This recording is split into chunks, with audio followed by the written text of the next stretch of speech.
biological, cognitive, social, and spiritual development in middle childhood, which is usually age 6 to 11, is rapid and remarkable. Today we're going to talk about how grief and loss due to death, as well as due to limited socio-economic resources, affect this group. Some non-death losses will be discussed as well. We'll emphasize on the effectiveness of organic support, such as support from school teachers, peers, and counselors. Let's start our conversation today about this age group with an imaginary scenario. You can participate in the discussion forum titled Loss Awareness Activity. If you were a school social worker, how could you explain to the school administrator why you believe some students' loss and trauma history impair their academic work? The middle childhood stage is a time we move out into a broader world, using our language skills and imagination to engage with a greater society. Children at this age need help to process their emotions. They need to learn to adapt to circumstances, build empathy, and increase their ability to attend their own well-being. Children may experience a loss of a positive self-image as they moved into the school environment, where peers and teachers judge how well they fit. They obtain significant biological growth during this stage. Some of these changes were highly correlated with the development of verbal skills and are believed to indicate more complex connections that permit higher cognitive skills development and further learning. Brain development and hormonal growth are critical to the ability to learn, interact appropriately in social settings, and develop peer relationships. Empirical studies find that children who experienced neglect have structural and functional brain changes that impair their executive capacity. In addition, parentally bereaved children are found to have blunted cortisol responses, leaving them at higher risk for depression and other health and mental health problems in adulthood. Recent scientific findings of genomics indicate that stressors such as parental substance use disorder, parental death, exposure to violence, and poverty may all affect the children's genomes. During middle childhood years, children undergo rapid growth in academic abilities as a result of improved processing and integrative cognitive skills. Social skills also developed considerably. The ability to navigate academic and social demands has a great positive impact on the children's sense of self-efficacy and self-image. Children in this age group certainly seem to able grasp the concept of death. Research discovers that after major loss, many children are often abruptly returned to school with little help to process their loss. The findings emphasize the important role of school social workers in the amelioration of children's grief. Increased peer interaction demands and enhanced social skills in this stage of life.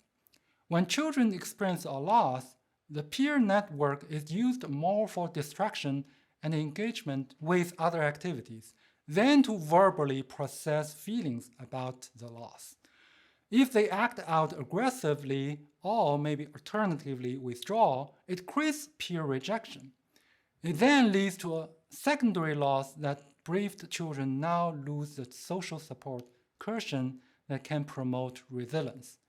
Recent studies looking at children's spirituality find that children aged 6 to 11, even in secular environment, could find comfort in a belief in God, and tend to pray as a way to finding comfort and expressing desire. It seems that apparently the children's openness to guidance by adults paired with openness to ideas about supernatural makes them ripe for being socialized into religious and other spiritual traditions that lead to frame their experiences of loss. The developmental themes we described here have a great bearing on how children understand death, loss, and their coping skills. Adults and practitioners need to know that children from age 6 to 11 tend to express sadness and grief in intense yet rapidly alternating spurts. They may cry one moment and be running around playing the next. Although often unnerving to adults, children's oscillation from asking serious, detailed questions about death to giddily play is a healthy and normal response.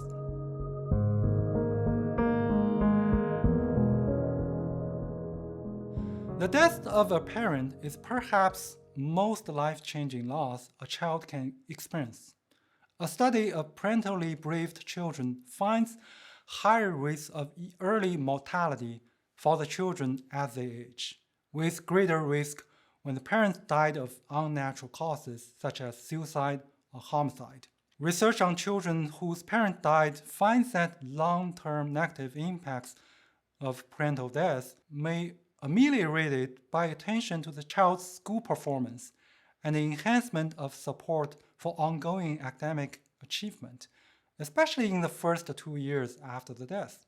Research indicates that children can experience post-traumatic growth after parental death, if given the chance to honestly talk about their responses in a context of stable support and routines, as well as assurance that the surviving caregiver is coping well enough to provide the consistent care the child needs. Maintaining the connection and continuing bonds with the deceased parent is an important coping resource for children.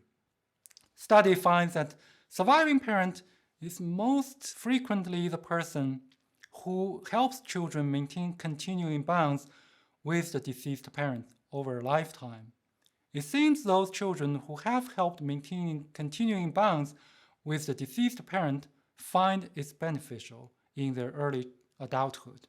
But this may also correspond with prolonged grief. With the death of a sibling, children not only lose a playmate, a confidant, and a cluder against the parents, but also likely lose attention due to their parents' grief. Siblings often believe that they must stifle their own grief to avoid adding to their parents' sadness and irritability. After a sibling's death, children in this age group may feel that they do not belong or they are inadequate to meet their parents' needs and expectations. Their feelings may come from the changes in the parents as they grieve and the transformation of the family structure into something unrecognizable. Commonly, children in this age group lose a pet, often a beloved one that has been confided in and viewed as a family member. This is often the first death a child experiences and may set a template for how the child processes grief in future. Pets provide a unique connection and a resource for comfort. When the loss of a beloved pet is acknowledged, children learn that loss could be observed, discussed, and mourned.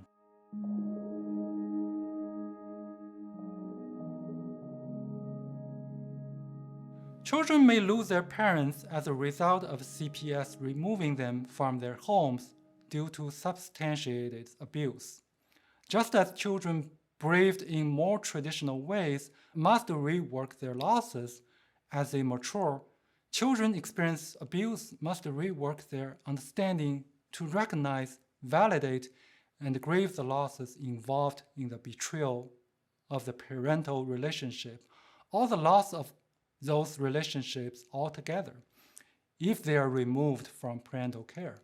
If they deny the negative impacts of the loss, they may be unable to continue rework their understanding of the experiences as they mature.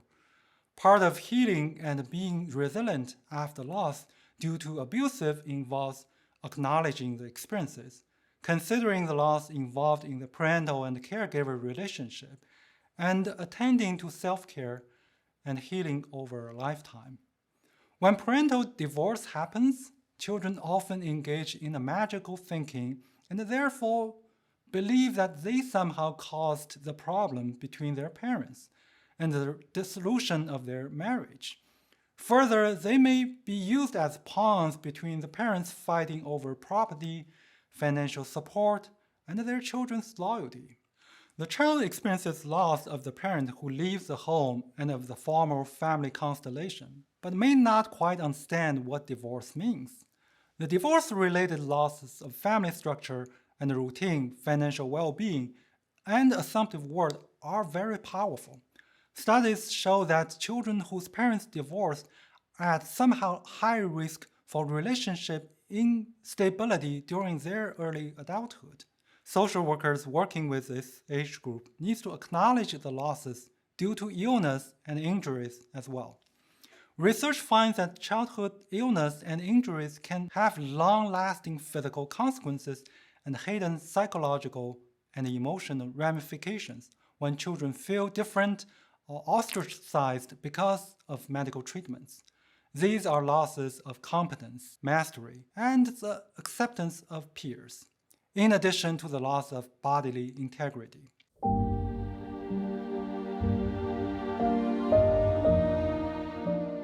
Interventions with children often based on group work.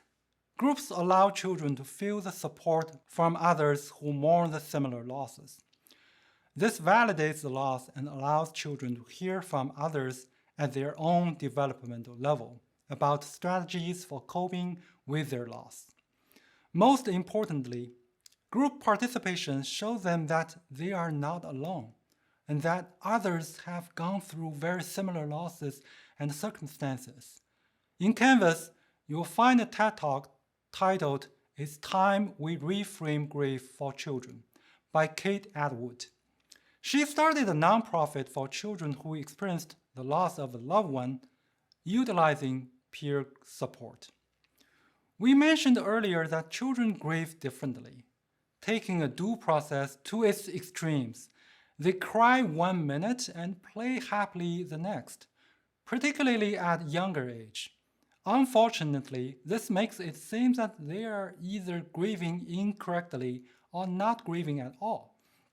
Social workers working with grieving children must show themselves as trustworthy, truly hearing and validating the grief, while not pushing or otherwise indicating to children that their emotions should be anything but what they are. Parents generally get bereavement leave, but children often return to school fairly soon after the loss. Help with processing losses must be available in schools, and schools need to support learning while children are grieving. It is important to allow space for their due process to function. For example, assuring that they can leave the classroom to go to a safe place to talk to a trusted adult, that can help. For practitioners, interventions should be designed with sensitivity to the child's needs and developmental capacities. For example, in pursuing legacy projects, we should let children adjust their level of interest at any point in time. School-age children seem to avoid attending to letters and other communications from the deceased parent, preferring to look at gifts from the parent and other mementos.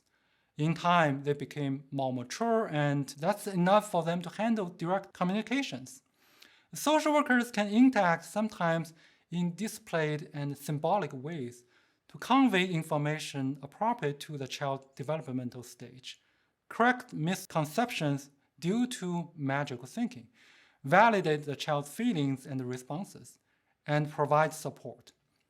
The social worker can also help interpret some of the children's behavior to the family members and to reduce reactivity and correct misunderstandings. Linda Goldman, renowned for her work with bereaved children, used class time to process many losses and found her working model facilitates children's growth. She advises that school-age bereaved children need to tell their stories over and over again. Use drawing, storytelling, and acting out to the story to project out of themselves, which means externalize the problem, and have a safe space in school where they can retreat while feeling overwhelmed.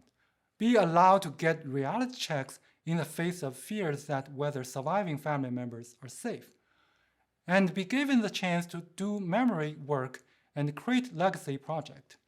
Goldman also suggests on the macro level that schools should provide an environment where children can speak their losses, document them, gain support as well as distraction while they build resilience.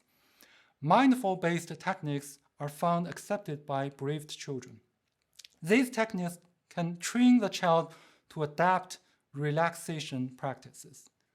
Our session today will end here. Please respond to the case study and contribute to the literature review discussion. If you have any questions, please reach out to me, and I'll see you next time.